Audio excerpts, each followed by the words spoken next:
Assalamualaikum warahmatullahi wabarakatuh. Bertemu kembali bersama saya Ferry Amsari di channel ini.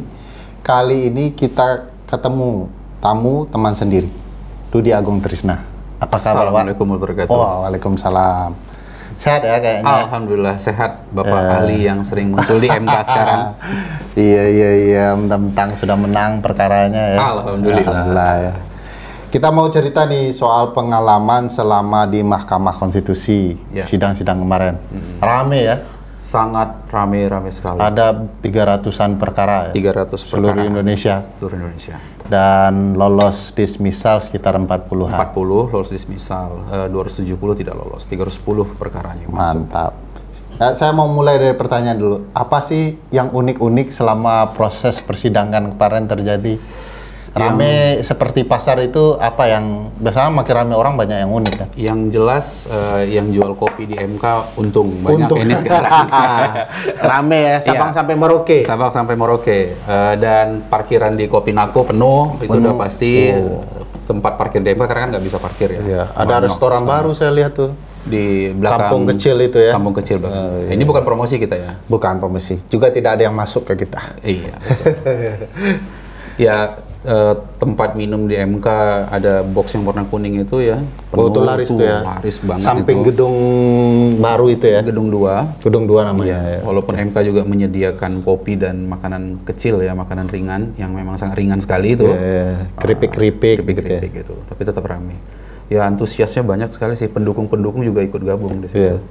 Banyak yang datang, banyak yang ini. Kalau dari gaya-gaya yang paling keren tuh gaya lawyer biasanya ya? Ya, jangan ditanya karena mulai warna rambut sudah pasti kita tidak hitam saja atau pirang saja ya, warna rambut bermacam. Gaya merah rambut juga ada. Dan kalau gaya rambut juga banyak ya, lawyer-lawyernya tentu. Baju ada yang bling gitu ya. Oh gitu ya, bling-bling gitu ya. Menunjukkan kekayaan atau lemah kemampuan? Itu saya nggak tahu kalau itu. Takut dia. Sesama rekan sejawat. Rekan sejawat nggak boleh. Kalau publiknya juga macam-macam? Publiknya macam-macam dari Sabang sampai Merauke udah pasti kan. Udah berdatangan semua. Nah, kalau dilihat gerak-geriknya ada yang marah karena kasusnya. Satu hal yang harus disyukurin ya, selama dari proses awal pendaftaran. Disyukurin itu gimana? Kalau kalah syukurin? Bukan begitu. Artinya tidak ada hal-hal keributan yang terjadi di depan MK. Ya. Walaupun MK mungkin sudah memasang barikade kan, dengan polisi laras panjang begitu ya. Ada kekhawatiran ya, ada mungkin terjadi keributan. Tetapi baik pihak lawan ataupun yang para pihak ini tidak ada terjadi keributan apapun. Ada yang bilang begini, kalau orang menghormati MK, tidak ada keributan, tidak ada begana begitu, itu tandanya marwah MK, kewibawaan MK sedang tinggi-tingginya.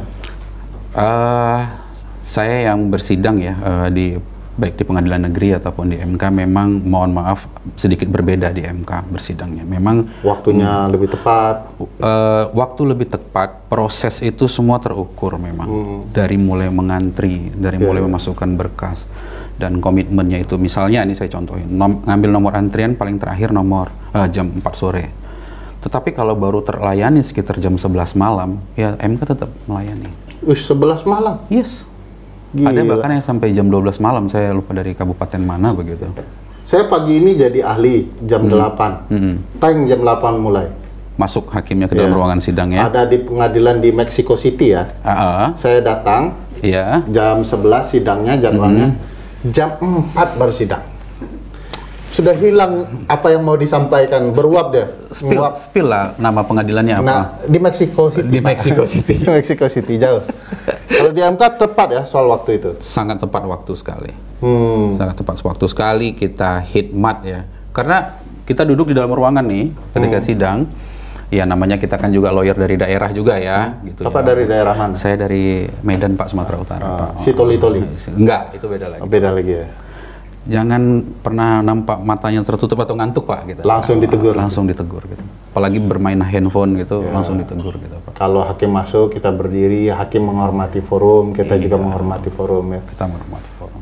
Dan itu masih mending kita ditegur sama bapak yang dari pihak keamanan di belakang kan ya. Kalau ditegur dari hakim, majelis, semua Indonesia yang nonton tahu ya. Dan itu ya satu Indonesia tahu Pak, kita pertontonkan. Apalagi yang menarik diceritakan selama sidang di Mahkamah Konstitusi? Banyak sebenarnya, kalau mau diceritakan ini bisa nggak selesai kita kan. Ya, janganlah, yang selesai aja lah. Saya terkesannya itu memang persidangannya hikmat. Hikmat ya? Iya, kita marwah pengadilan itu sangat dijaga, dihormati. Kita bersidang itu tidak ada satupun dari kami lawyer atau pemohon itu yang berbicara bisik-bisik atau bahkan ribut begitu. Semua tertib dan kita hikmat untuk mengikuti persidangan. Itu yang paling membedakan sekali dengan persidangan-persidangan di pengadilan yang lain gitu. Itu yang paling berkesan menurut saya.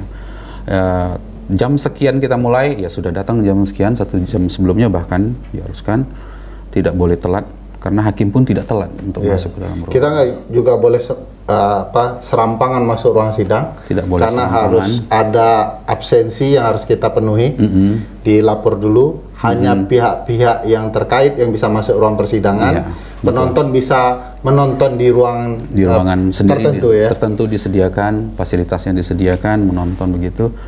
Ya, tapi mungkin yang bersidang dengan Prof. Saldi ya, yang sering Prof. Saldi dalam tanda kutip sering bercanda ya, kira-kira begitu ya, bercanda supaya suasana lebih itu santai, lebih santai begitu. Ya, tapi sering kena marah juga ya. Ya, bercandanya itu maksudnya bercanda dimarahi. Ya. Kalau setelah sidang biasa, sebelum dan sesudah sidang nongkrong di mana? Kebetulan kami memang dengan teman-teman di Artemis Law Firm nongkrong di Kopinako. Iya, tempat ngopi lah di belakang. Itu karena enak atau karena murah? Karena dekat jaraknya. Kalaupun hujan kita masih bisa berlari-lari kecil ya ke situ gitu. Jadi di belakang MK saja kita nunggu sidang di situ. Gitu. Ada rumah makan Padang tuh Pak di dekat sana. Enak katanya. Karya Jaya Minang ya kalau saya nggak salah ya. Ya. Udah hafal.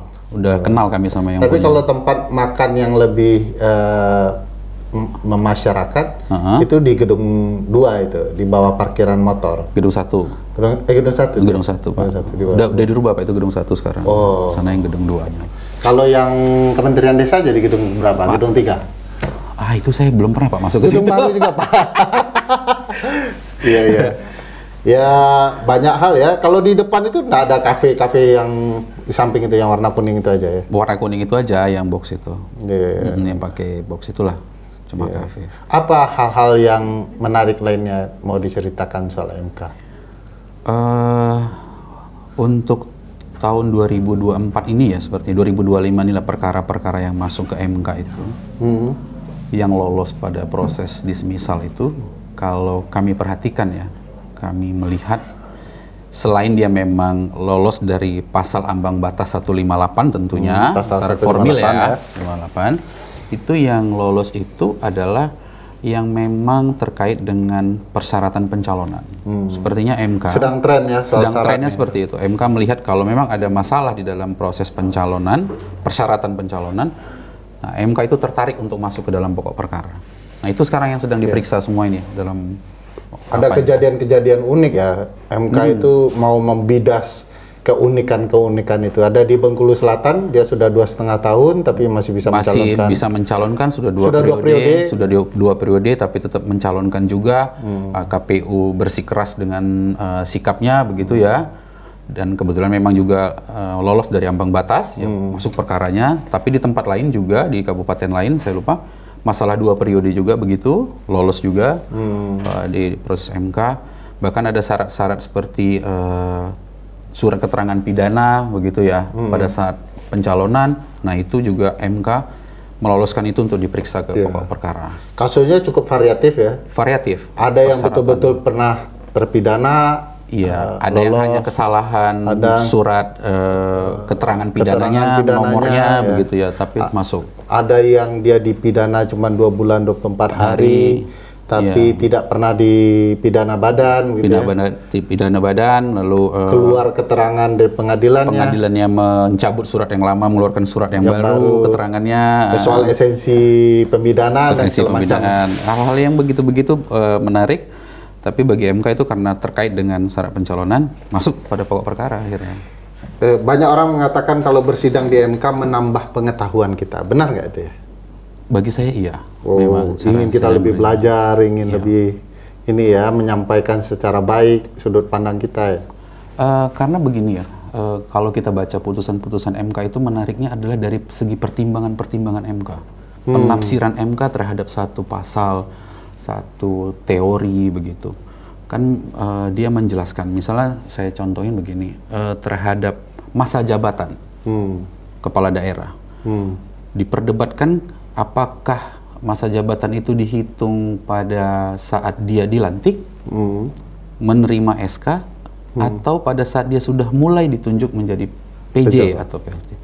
Nah, MK itu punya penafsiran gitu sampai beberapa putusan. Gitu. Berkembang sesuai kasusnya ya. Berkembang sesuai kasusnya. Karena kasusnya beda-beda kan, case by case kan. Iya. Termasuk seperti syarat mantan terpidana. Apakah dia punya kewajiban melapor, mengumumkan atau tidak. Nah, MK sendiri tuh punya tuh pertimbangan-pertimbangannya, penafsirannya. Nah, itu yang selalu menarik untuk dibaca. Ya, setiap mantan itu beda ya, Pak? Setiap. Ya. Iya, jangan dilarikan ke mantan-mantan yang lain. Mantan ini. Saya salah minum.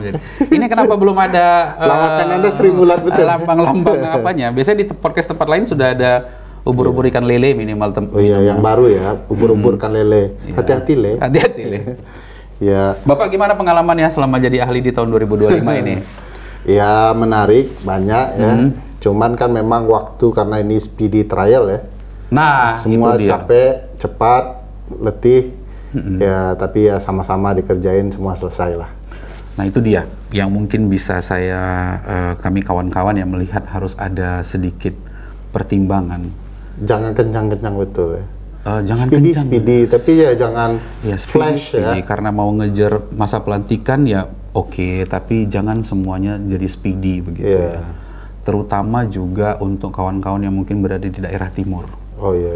Satu, meskipun bisa mendaftar secara online, tapi kan kecepatan internet dan segala macam itu menjadi bahan pertimbangan. Belum lagi pembuktian dan segala macam. Belum lagi pembuktian yang mungkin baru bisa ketemu di 1-2 hari yang masih masa yang harus dimasukin masa perbaikan begitu, bukti tambahan.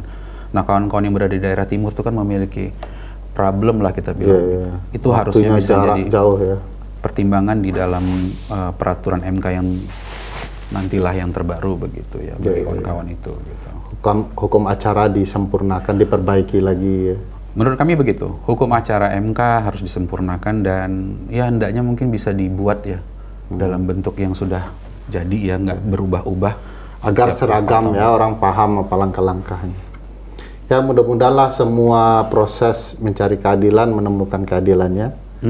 Ya, kita berharap kalau begitu. Pak Agung kan sudah bahagia ya, sudah menang ya. Ya, alhamdulillah juga. Tapi kadang-kadang kita greget juga gitu. Gregetnya karena untuk membuktikan kan banyak kasus, berarti ada sekitar 270 yang perkara mendalilkan TSM. Nah, meskipun TSM harusnya kan hakim bisa menyampingkan untuk bisa masuk kepada pokok perkara. Kalau di dalam awal gugatannya atau permohonan itu bisa menceritakan alur bagaimana proses TSM itu terjadi, kan begitu. Nah, itu mungkin yang bisa jadi persiapan nih untuk 5 tahun mendatang bagi calon-calon kepala daerah kalau ingin berkontestasi dalam politik lagi dan ada kemungkinan nantinya gugat ke MK, melakukan permohonan ke MK, harus benar-benar mempersiapkan itu. Mereka sudah matang dengan berbagai hal ya. Matang dengan buktinya semua gitu, persiapan dari awal itu. Bukan hanya karena ini standing saya sebagai lawyer ya mungkin ya, tidak menarik lawyer itu pada saat di ujung saja baru mencari lawyer gitu. Karena proses pembuktian ini kan panjang sebenarnya. Persiapan Kematangan dalam beracara juga berkaitan dengan kematangan di dalam proses penyelenggaraan.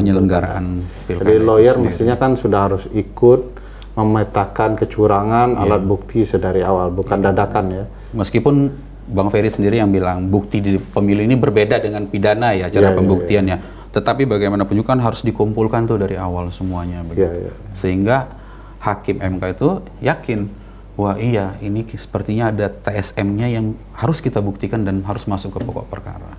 Baik. Gitu sih. Mantap. Ya selamat. Saya minum lagi nih 2 kali. Senorak itu ya. Iya.